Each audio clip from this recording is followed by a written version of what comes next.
A war is being fought over the Sahara Desert, and the United States is involved.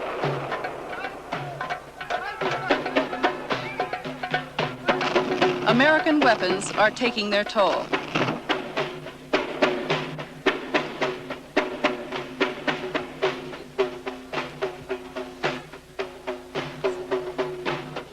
I spent 5 weeks in the war zones.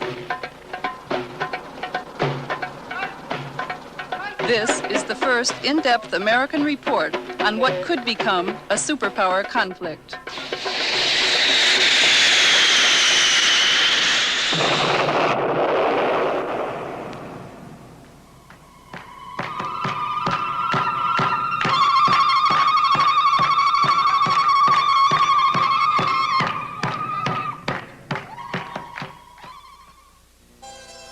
This program is made possible by a grant from the Independent Documentary Fund, which is supported by the National Endowment for the Arts, the Ford Foundation, the Program Fund of the Corporation for Public Broadcasting, and by public television stations, and by additional grants from the Corporation for Public Broadcasting, the Samuel Rubin Foundation, the William and Mary Grieve Foundation, and by the Albert Kunstadter Family Foundation.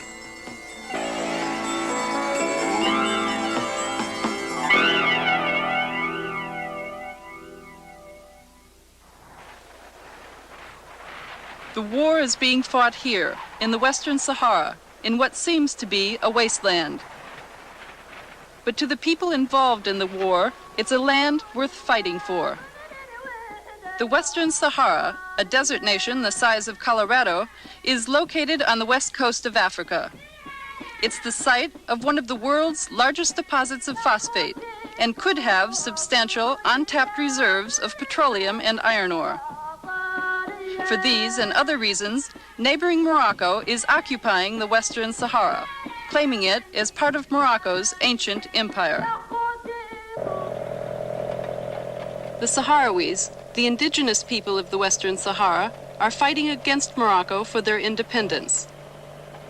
Their small, desert guerrilla army is pitted against Morocco's modern, well-equipped armed forces.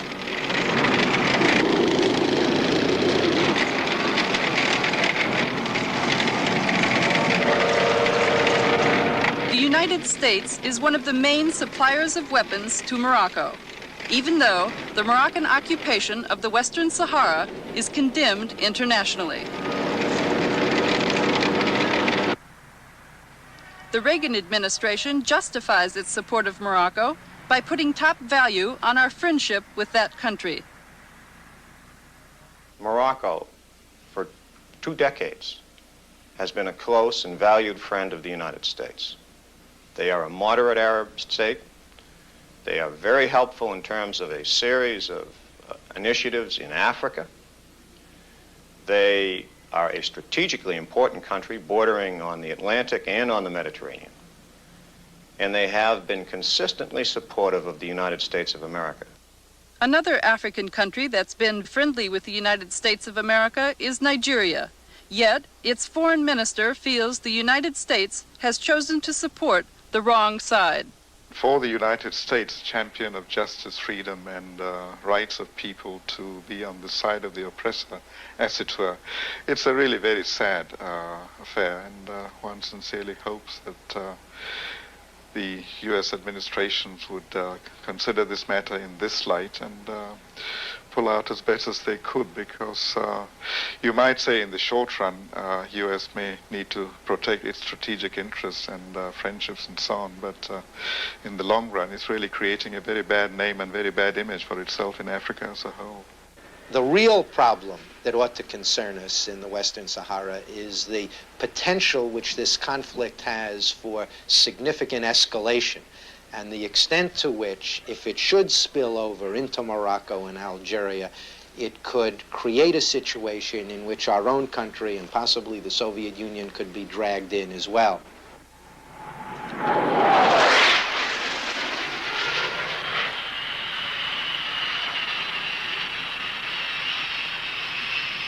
What today could become a superpower conflict started out as a simple regional struggle. The Western Sahara had been a colony of Spain since the end of the 19th century. But like the other people of Africa, the Sahrawis wanted to be free. So in 1973, the people of the Sahara began a war of independence against the Spanish colonialists. Their liberation movement was called the Polisario Front. After 2 years of battle with the Polisario, the Spanish decided to pull out. At the time that the Spaniards disengaged, they had an inalienable legal obligation to give the people of that territory, as a territory, the right to make a decision as to what their future government was going to be. That's the way it was done everywhere else. Why not in the Western Sahara? The people of Western Sahara never had that right. Instead of granting the Sahrawi people the right to choose their own government, the Spanish divided the Western Sahara into two and gave it away, the upper 2/3 to Morocco and the bottom third to Mauritania.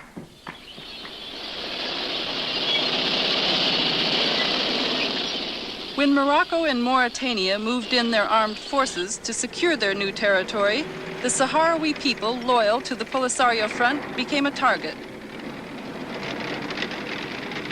An eyewitness whose foot was burned by napalm during a Moroccan air attack gives this account. The planes came to bomb us on a Sunday at 11 a.m. in February of 1976. Many people were killed. During the attack, women who were pregnant had miscarriages. The limbs of children were blown off. Some were burned like ashes. The first day, the planes came back 3 times to bomb us.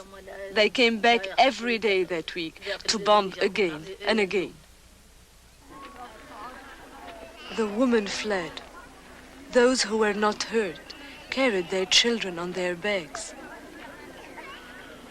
We had to flee on foot. Thank God. The Polisario guerrillas found us. They got us out of there by capturing enemy vehicles to transport us to safety in Algeria. The Moroccans never broke our determination. No matter how long it takes, we must have our freedom and dignity. And even the last old Sahrawi lady like me will fight. When all of the refugees were assembled in Algeria, a country that's always provided refuge to liberation movements, the Polisario began training its new recruits. Soon, its guerrilla army grew to a force of several thousand well-trained men.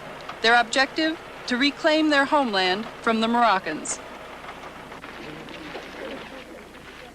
At the same time, Polisario followers were building the infrastructure for a nation. On February 27, 1976, they declared themselves a republic. Once a year, all Polisario supporters joined together to celebrate the birth of their nation. Today, their government in exile is recognized by 46 nations, but not by the United States. The U.S. remains one of the main suppliers of weapons to the government of Morocco. But we may be on the losing side. The guerrillas have regained control of 9/10 of the Western Sahara, even though they are outnumbered 10-1 by the Moroccan armed forces. Today, Morocco occupies only this small portion of the contested territory. To keep from losing it, the Moroccan army built a fortified defense wall around the entire area.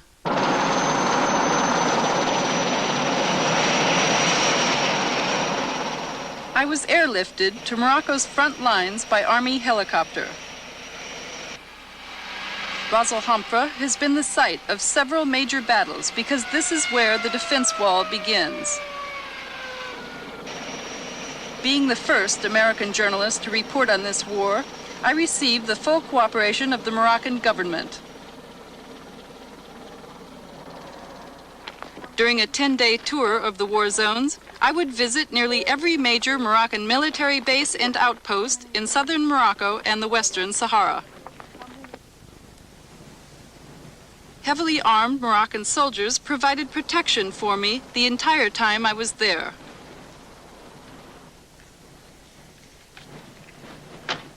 The colonel of Ras Al Hamra took me to his command post for a briefing on the defense wall and the strategy the Moroccan army is using in this desert war. The Moroccan armed forces built a defense wall that begins here in Ras Al Hamra and extends over 400 kilometers. The end of the wall is 30 kilometers south of the capital, Al Ayoun.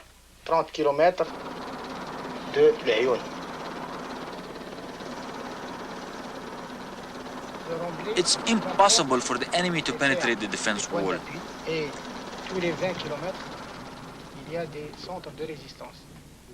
Every 20 kilometers along this wall, there is a major resistance center, as you see here.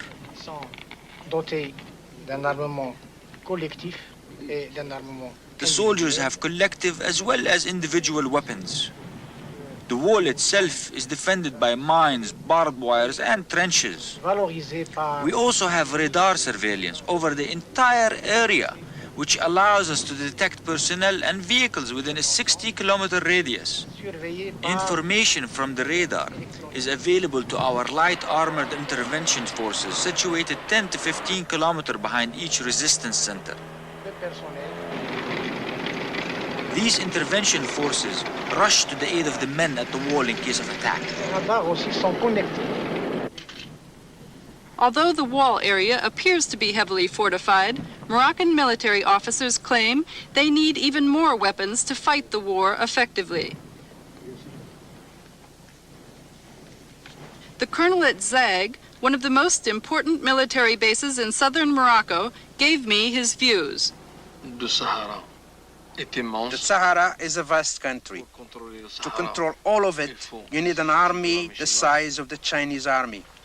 Is there any kind of weapons that you need to fight the kind of war you have with the Polisario? Indeed, we are patiently waiting to receive American weapons, because our neighbors are armed to the teeth by the Soviets. The military was very disappointed because we did not receive the weapons Morocco had wanted and asked for. After all, we are the traditional allies and friends of the Western world and the United States. The colonel made it clear that there is hostility here on the Moroccan front towards the United States because Morocco's first request for military assistance was met with reluctance. Around the times that the arms package was being considered in the United States, there were reports of low morale in the Moroccan army. During the Carter administration, the morale was low indeed. Why? Because the United States refused to help its friend. Morocco is one of the friends of the U.S., and Carter always turned his back on us. In 1979, the king himself raised the complaint that the United States was letting down its friends. His complaint came in the midst of intense lobbying by Morocco for U.S. military assistance. I think the United States are now still shocked by the Vietnam War. And they not make the difference between an intervention from United States and the help from United States to their friends. The king's request for military assistance created a policy debate at the White House. The president's national security advisor, Zbigniew Brzezinski, urged the Carter administration to sell the king the weapons he was asking for. Morocco is a moderate Arab state that by and large has been quite decent in respect to the Arab-Israeli dispute and has exercised a moderating influence on other Arab attitudes. It certainly, I believe, is in our interest for the Arab world to become more moderate, more accommodating. And we can only achieve that if we stand fast when our friends get into a jam, even if they get into that jam of their own making, which perhaps was the case here. But once they're in a jam, you don't point your finger and say, well, you shouldn't have gotten into a jam, and we're going to watch you sink. You help them. Did you support the policy of allowing Morocco to use U.S. weapons in the Western Sahara, outside their internationally recognized borders? I was deeply supportive of the human rights policy of non-proliferation and so forth, but I did not feel that in the circumstances of the real world in which we found ourselves, we could simply afford to let our friends down when they are confronting genuine security problems. This doesn't mean that I felt that Morocco was right in every respect in its policy towards the so-called Polisario. But I did feel that, on balance, we had to stand by Morocco, we had to be helpful, and we had to be helpful in a tangible and meaningful way. On January 24th, 1980, the policy debate ended in a victory for King Hassan II. President Carter approved the sale of a large package of counterinsurgency weapons for use in the war in the Western Sahara. Critics of the decision charged that United States weapons would escalate the conflict. But according to the president's Moroccan ambassador, the aim of the weapons was to bring King Hassan to the negotiating table. The presidential policy was based upon the conviction that negotiations were the best avenue to peace and stability in Northwest Africa, and that the best way to ensure negotiations and to ensure that the king would come to the bargaining table was to strengthen his hand. What really counted was the fact that the United States was willing to support the policy of strengthening him so that he could negotiate.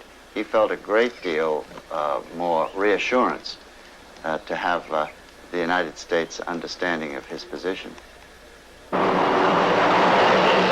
The arms sales to Morocco included 20 F-5 fighters. Total cost, $170 million. 6 OV-10 Broncos, described as one of the deadliest and most versatile light strike counterinsurgency aircraft in the world, were also included. Total cost of the arms package, over $232 million, which Morocco couldn't afford, so the king of Saudi Arabia, monarch of another moderate Arab state, picked up the tab. Today in Morocco, the war machine is gobbling up nearly $3 million a day. Morocco spends more per capita on military expenditures than it does on education or health care. Many have blamed the war for Morocco's inflation rate and rising food costs. Morocco is in severe economic difficulty. There were major riots last June that led to hundreds of people being killed, thousands of political prisoners being taken. It is a very unstable economy and a very unstable society. And it is the war in the Western Sahara that is just draining the resources that are needed by that country to get on to the tasks of economic development at home. 40% of the Moroccan budget has been committed to defense.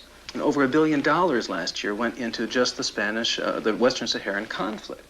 So I think that we would be doing our friend a favor by putting maximum pressure on King Hassan and on the Moroccan government to press for a negotiated settlement of this conflict and to avoid further military escalation.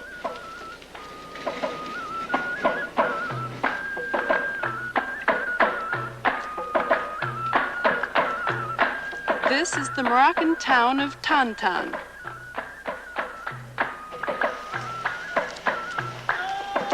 Like many other Moroccan towns, Tantan has not entirely joined the industrialized age. The standard of living here, typical of life throughout much of Morocco. According to a World Bank report, 1 out of every 3 Moroccans is living below the poverty level of $200 per year.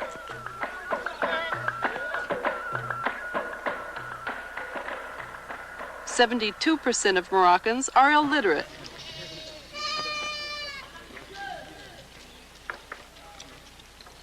One out of every 7 Moroccan children die before they are 1 year old. Life expectancy here, only 56 years, compared to 73 years in the United States.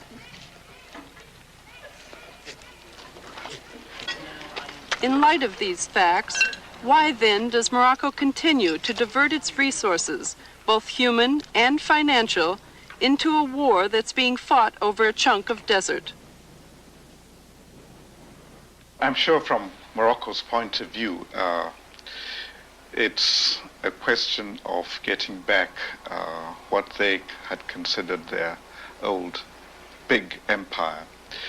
But of course, in the modern context, the natural resources available within the Western Saharan territory has also to be considered. Phosphate is an immediate one, and if Morocco were to have the phosphate deposits along with what it has, it probably will have the largest deposits of any in the whole world. The Boukra phosphate mine in the Western Sahara is one of the largest deposits of phosphate in the world. Much of the phosphate here is untapped. Two valuable products are made from phosphate: fertilizer and uranium for nuclear weapons. Yes, this is phosphate, yes. This is the only mine in the Sahara. In the Sahara? It's not working. No? Yeah. No. No, but... Because of the war, the Boukra phosphate mine has not been in effective operation since 1976. Polisario attacks make it impossible to transport the phosphate out of here.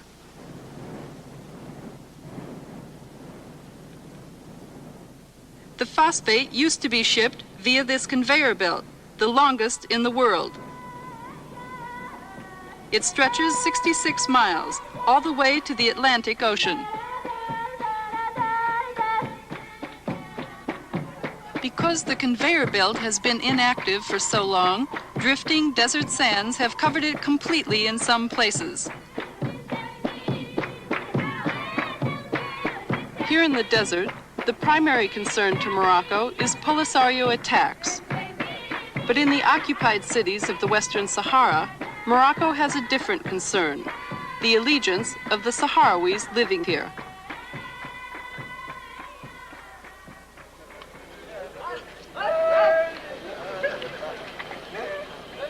This is the city of El Ayoun, the largest in the Western Sahara. In an effort to win the loyalty of the Sahrawis living here, the Moroccan government has pumped millions of dollars into the city and surrounding provinces. A Moroccan official describes one way in which that money was spent. The Spanish left the Sahrawis here living in bad conditions, in shacks like these on the right. So the Moroccan government constructed 450 of these white houses and gave them to the people free of charge. Many of the housing complexes have their own schools and social centers. The government wants the Sahrawis to live like everyone else in the world, like all Moroccans. In spite of government efforts to make El Ayoun Moroccan, the Sahrawis cling to their desert culture and traditions.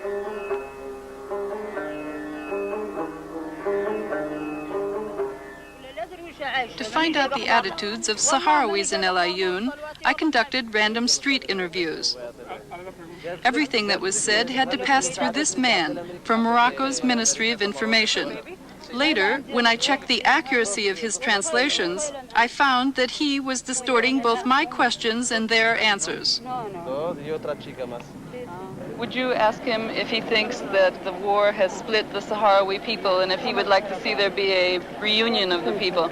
قلت لك انت ضرك تشوف على ان اهل سكان الصحراء المغربيه منهم شبه الناس الشرقيين ياك قالت لك يا كانك تبغي هاي الناس تجتمع في بلد واحد وما تبقى هذه الحرب خالقه احنا نبغى لا الهنا احنا القرة ما نبغوها نبغى لا الهنا Bueno, dice que no queréis guerra y que quieren más que la paz y toda la gente vive junto aquí.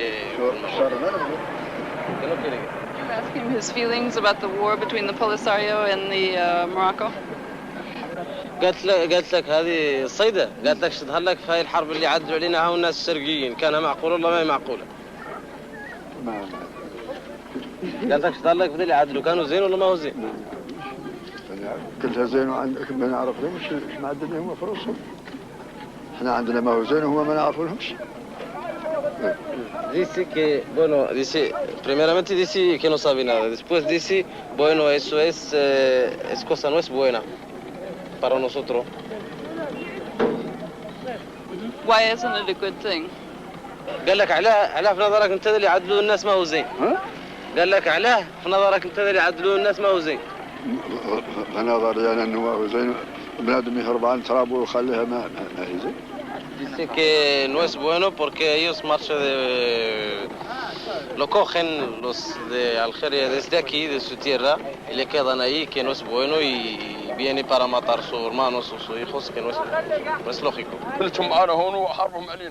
The interview shows that Morocco exercises control over the flow of information here, a reminder of how restrictive military occupation is.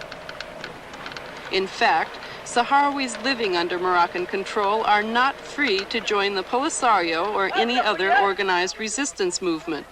All forms of opposition are banned by the Moroccan government.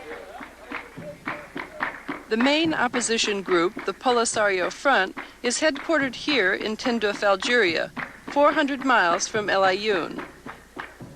Very little is known by the United States about the Polisario or its supporters living here because of a government policy forbidding all direct contact. I have always considered that it was a little bit unfair and prejudged the situation that Washington under the Carter administration allowed American diplomats to go into the Moroccan-controlled Western Sahara, but didn't even allow any of us who were assigned to Algeria to go down and visit the refugee camps in Tindouf.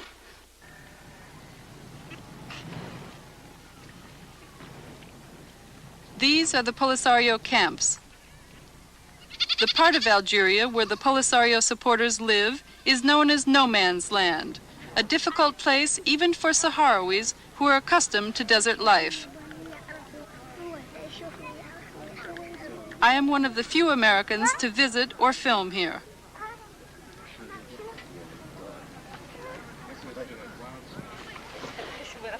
Tens of thousands of people live in these tent cities, but 95% of the adult population is female. The men are off fighting in the war. During the week I spent here while waiting to go into the war zones, I had a chance to learn about Sahrawi culture. The women enjoyed showing me the traditional Sahrawi hairdo and dress. It was a way of getting them to open up, to share information with me about how the war is changing their lives.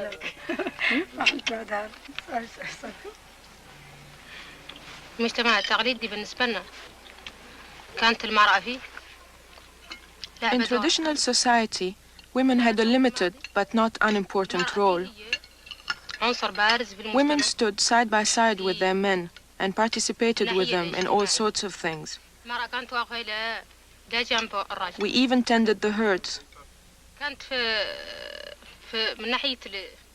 We have always been active and important.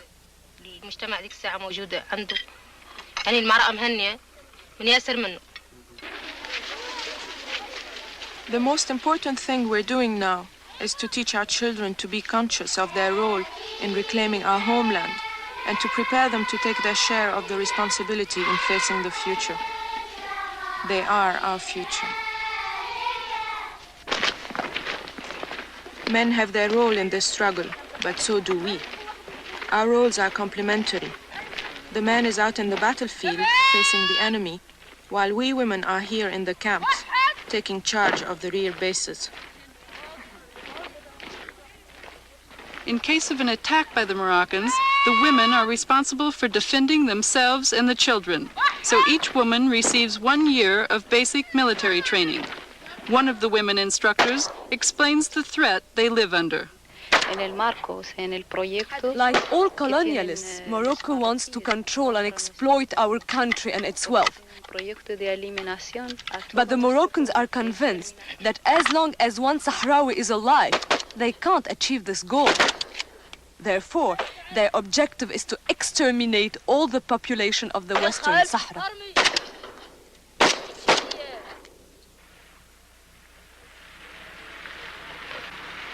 as we traveled between camps, I saw that even the old have a role in this new society.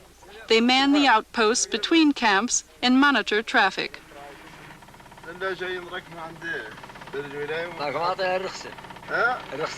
The elders are respected today just as they were in nomadic times. In keeping with that, a council of elders met with me on behalf of the entire camp population. Does he think that you will win the struggle?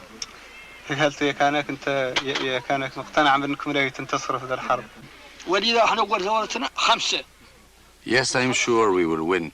We will win because all of the Sahrawi people are involved in the struggle for freedom now. When our revolution started, there were only 5 of us. Just 5. But we are united now, and that is why we will win. Tell her to tell the press of the world that when we send our sons to the battlefield, it's part of our tradition for their mothers and fathers to tell them, don't come back. Die fighting for your country and for your freedom. We aren't afraid of death. A man who's afraid to fight has no reason to come back. Come back for what?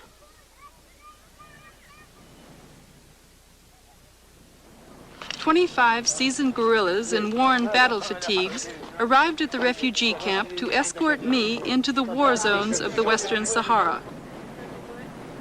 Before leaving, I was asked to sign forms releasing both the Algerian government and the Polisario Front of all responsibility if I got killed inside the Sahara.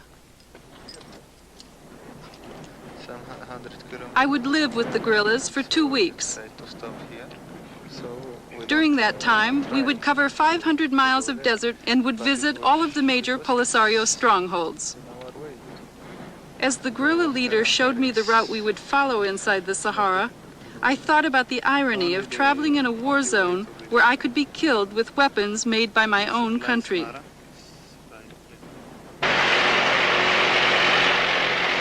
Our caravan of 5 Land Rovers sped toward the war zones at neck-breaking speeds.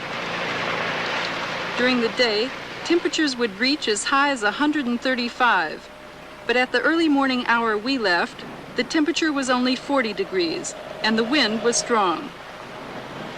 It was cold. There was nothing for protection. Even the windshields had been broken out, so Moroccan planes flying overhead couldn't see the glare. Mahabes, our first destination, was a hub of nomadic trading activity in the Western Sahara before the war began. But that isn't the case now. Like all of the Western Sahara cities controlled by the Polisario, Mahabes is a ghost town.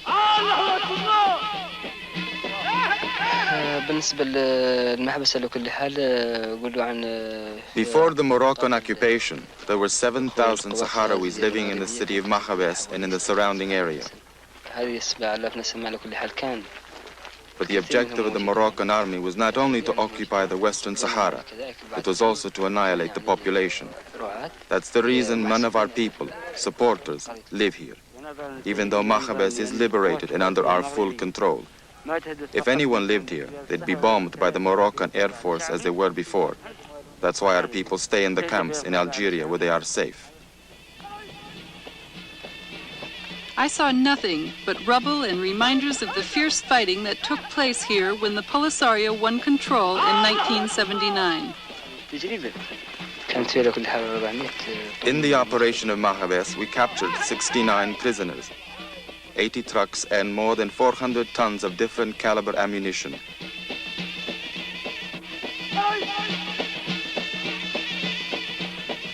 During the attack, our troops killed more than 600 Moroccans, 1/2 the total number of Moroccan troops stationed at the garrison.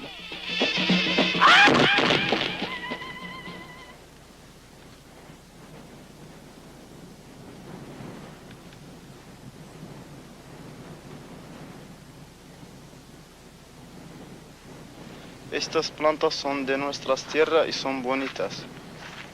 This is our land, and these are our flowers. They are beautiful. I wish our women and children and old people back in the camps could smell the flowers. For 7 years, they haven't seen the flowers or their land. Things can't go on like this. It's unacceptable. It's inhuman.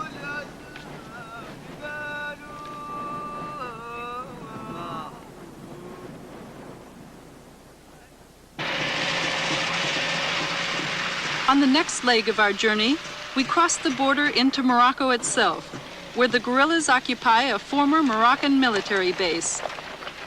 I wondered how safe it is to be on Moroccan soil with nothing for protection except 25 guerrillas armed with automatic Kalashnikov Soviet rifles. From what I observed, the guerrillas weren't concerned at all. In fact, when we came across an abandoned Moroccan tank, they stopped to strip it down.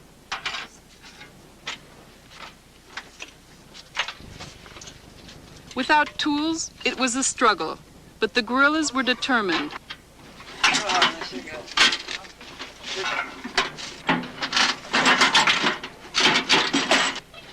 They have to be. This is how they survive. By utilizing everything the Moroccans leave behind.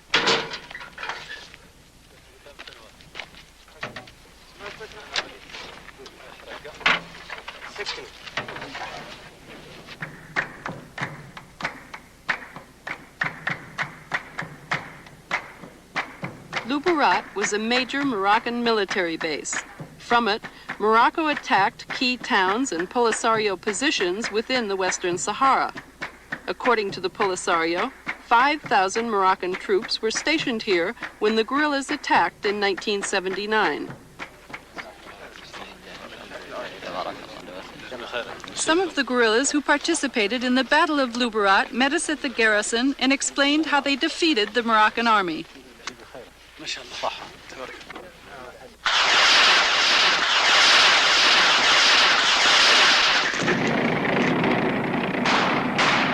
Polisario launched its surprise attack before the sun rose.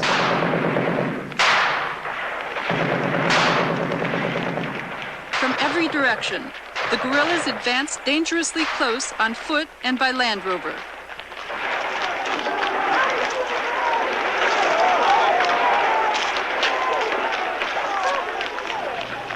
During the 2-hour Battle of Luberat, Morocco's sophisticated weaponry proved to be no match for the Polisario's guerrilla tactics. The Polisario claims that it's captured a total of 2,000 Moroccan soldiers over the years. The Moroccan army, on the other hand, didn't have any prisoners of war to show me.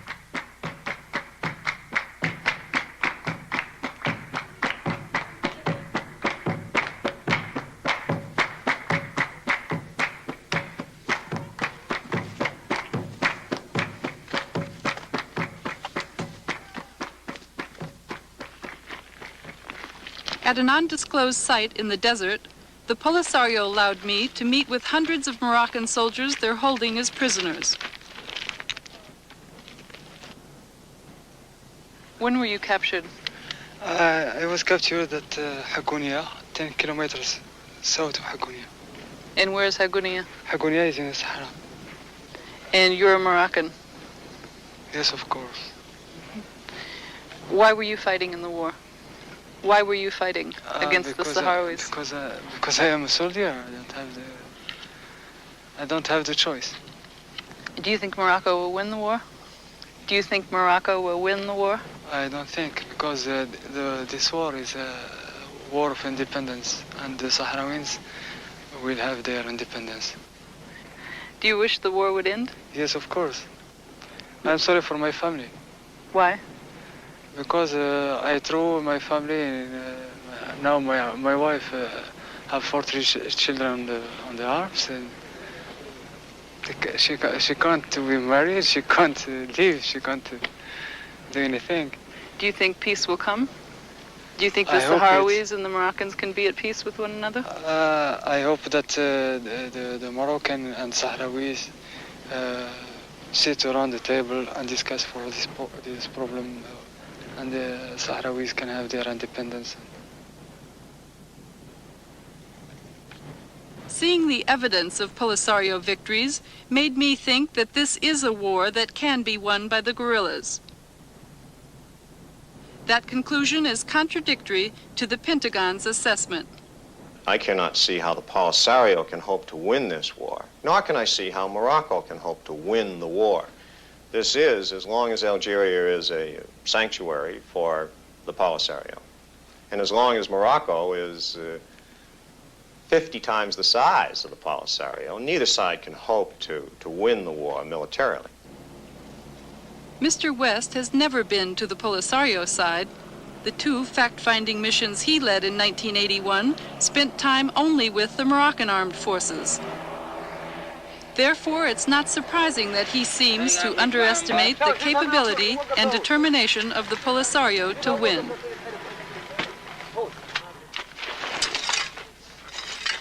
The desert is one of the most inhospitable battlefields in the world, but the guerrillas have turned even that to their advantage by learning how to make camp anywhere.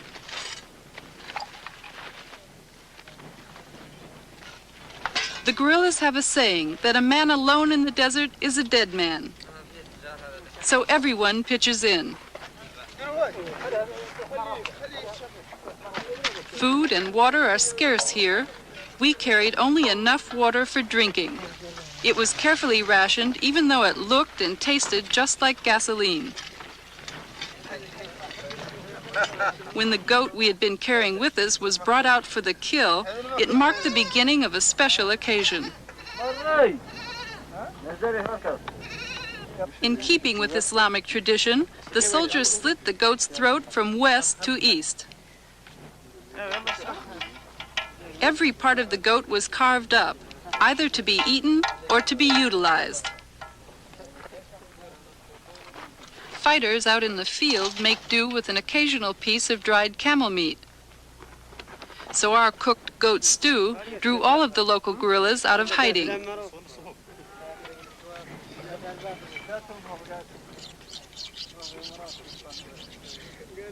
This one is the regional commander, a respected veteran, 62 years old. The meal was like a celebration until he found out that I'm an American. The U.S. government had just delivered some OV-10 reconnaissance planes to the Moroccans, so the commander took out his anger on me. You may be able to swallow our food, but I know you can't digest it. We know what the Americans are giving to Morocco. The United States should be supporting us. You fought your own revolution, just as we are doing now. The old fighter embarrassed the younger guerrillas. He was exposing too much of his real feelings and theirs too. They were hesitant to translate his words. My sons, tell her exactly what I am saying. She must know the truth. Somos americanos. Do you like the Americans since they give weapons to Morocco? Tell her I said America is a great power. We were looking only to establish brotherly relations and mutual respect with the United States, if it was possible. But since they support Morocco against us, we don't like them. We hate the Americans. Tell her this exactly as I have said it.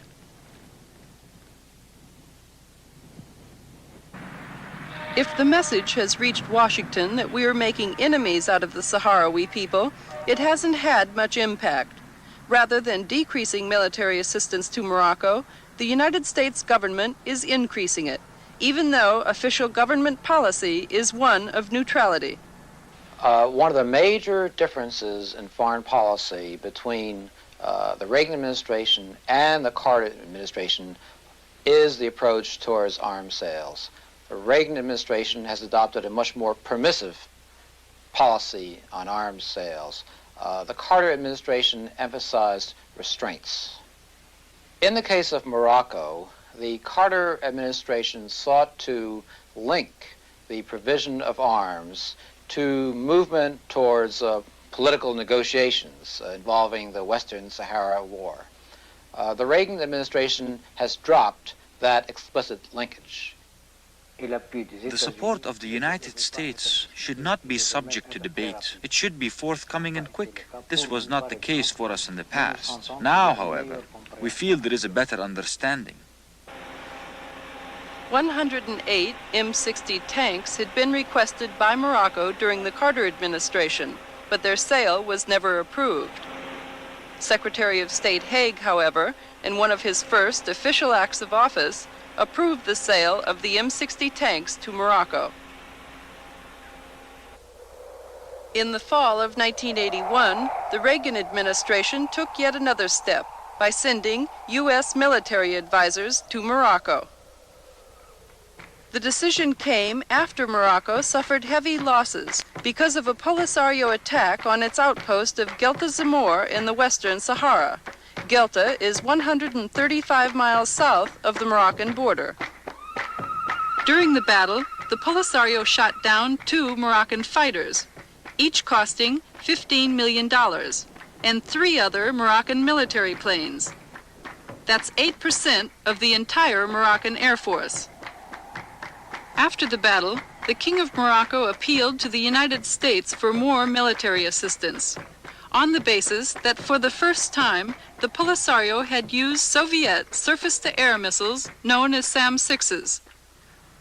The United States came to the aid of Morocco after an investigation by Mr. West of the Pentagon.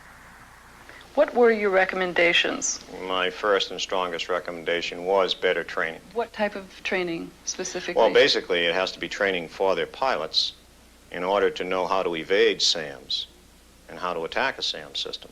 Will there be U.S. military advisors going to Morocco to conduct this training? Well, advisors is a term that ever since Vietnam has left a bad taste in the mouths of many people. I would point out that at any given time, we have approximately 40 teams scattered somewhere around the world giving some sort of training help. And we do now have such a team in Morocco. Appearing before the Congressional Foreign Affairs Committee, Secretary of State Haig was asked to justify the decision to increase Moroccan military assistance. In his testimony, the Secretary made a serious mistake. Haig accused the Polisario of using SAM-6 missiles to attack inside Morocco, not in the Western Sahara. The incident which triggered the expression of concern by Morocco was not Moroccan activity in the Sahara, but an attack against Moroccan territory by highly sophisticated forces with the most sophisticated equipment. It's awfully important we keep objectivity and balance in our expression of the situation. During my investigation of the Secretary's testimony, I questioned one of his spokesmen.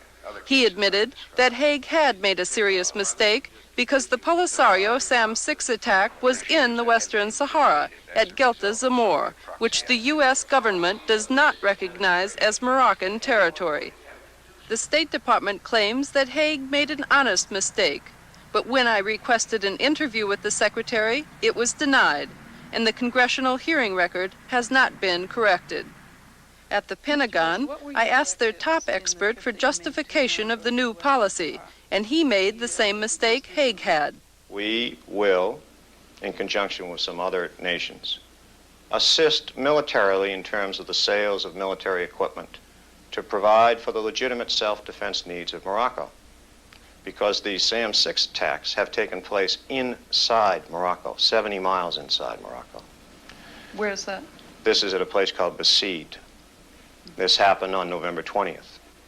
Mr. West is mistaken on 2 counts. There is no such place as Basied in Morocco, and there has never been a SAM-6 attack inside Morocco. This has been confirmed by the State Department and the Moroccan government. I think in the conduct of our foreign policy, whether that foreign policy is under a Republican or a Democratic administration, we tend to indulge in great exercises in self-deception. We want so desperately for the world to be the way we want it that we end up believing our own propaganda. And that's one of the things I think that has prevented us from taking a realistic view of the war in the Western Sahara. Does the United States government have a realistic view of who is fighting this war and why? The Polisario claims that it is a national liberation movement. But because many of its weapons are of Soviet origin, paid for by Colonel Gaddafi, the United States government implies that the Polisario is not a national liberation movement, but rather that it's an agent of Libyan expansionism in North Africa.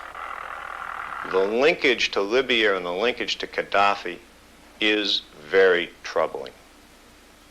In what sense? Well, in the sense that if you become linked to somebody in that you're accepting his pay, you're accepting his weapons, you're accepting his training, you're accepting practically everything from him, Polisario cannot stand by themselves. Then one can assume that Gaddafi has some influence over the policies. The Moroccans go one step further. They accuse the Polisario of having direct ties to the Soviets. At Ras Al Hamra, I was shown a collection of Polisario landmines the Moroccans claim are of Soviet origin. Later, the Moroccan foreign minister cited captured weapons like these as evidence of Soviet control over the Polisario. There is concrete proof that some factions of subversion of the Polisario received their military and ideological training in the Soviet Union. We have also, as proof of Soviet involvement, the captured Polisario weapons. If the weapons were not directly from the Soviet Union, they were from countries which are allies of the Soviet Union.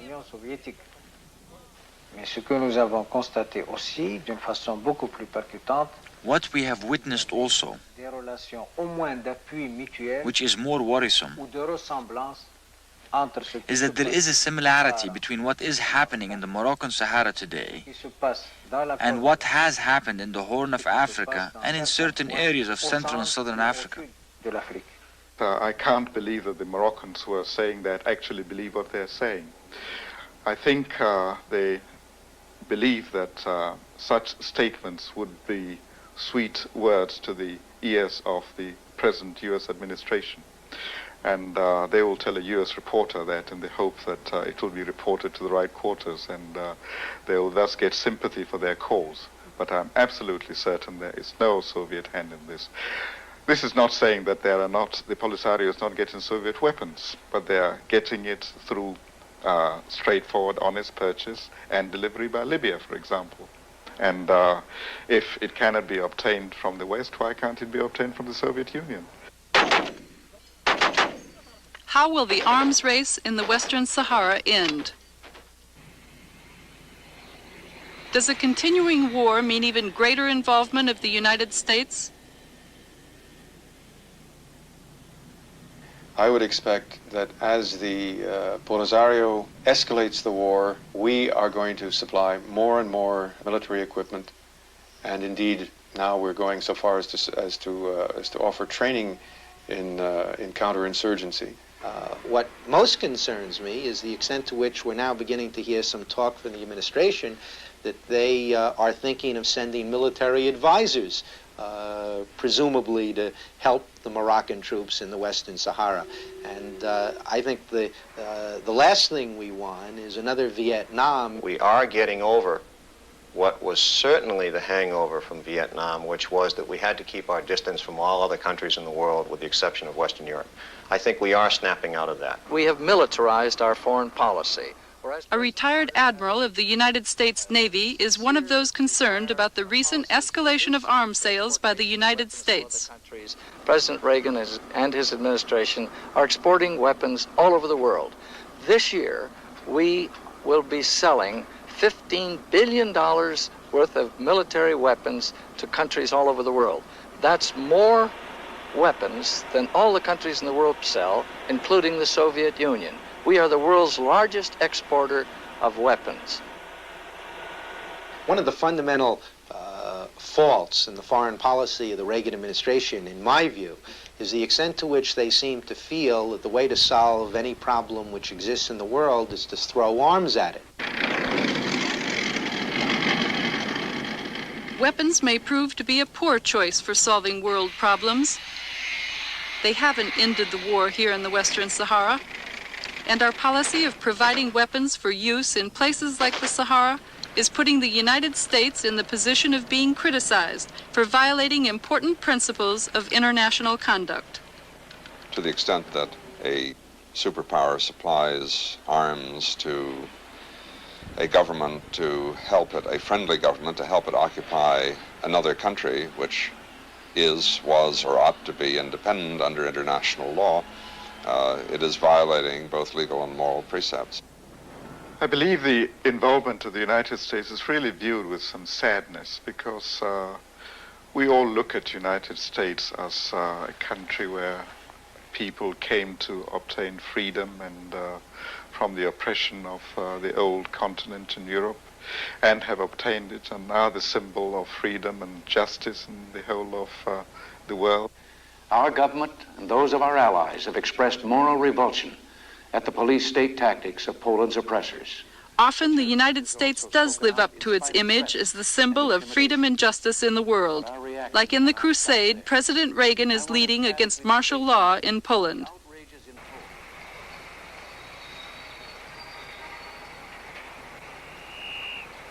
Make no mistake, their crime will cost them dearly in their future dealings with America and free peoples everywhere.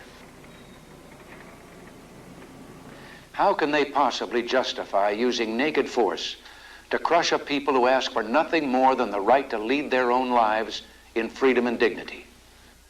In light of statements like this, how can the president possibly justify continued arms sales to Morocco when those weapons are being used in the Western Sahara? After all, the aspirations of the Sahrawi people are no different from the aspirations of the people in Poland. The Sahrawi people are merely struggling for the right to live and be independent.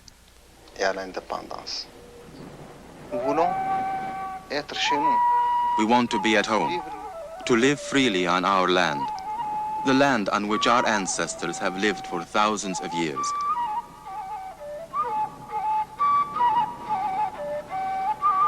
We have nothing against the United States, except that it is supplying weapons to Morocco. Our most ardent hope is that the wounds created by these weapons will be healed as soon as possible.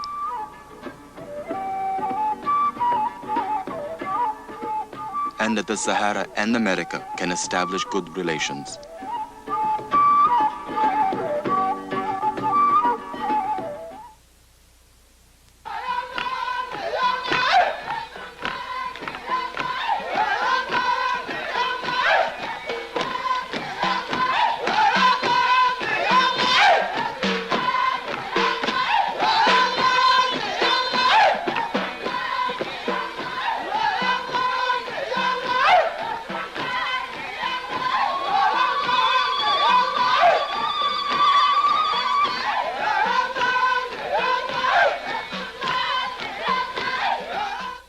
For a transcript, send $2 to Nonfiction Television, Blood and Sand, Post Office Box 862, New York, New York 10101. Nonfiction Television is produced under the auspices of the Television Laboratory at WNET-13 and is designed to support and present documentaries for public television by independent film and video makers. The points of view expressed in these programs are those of the independent producers.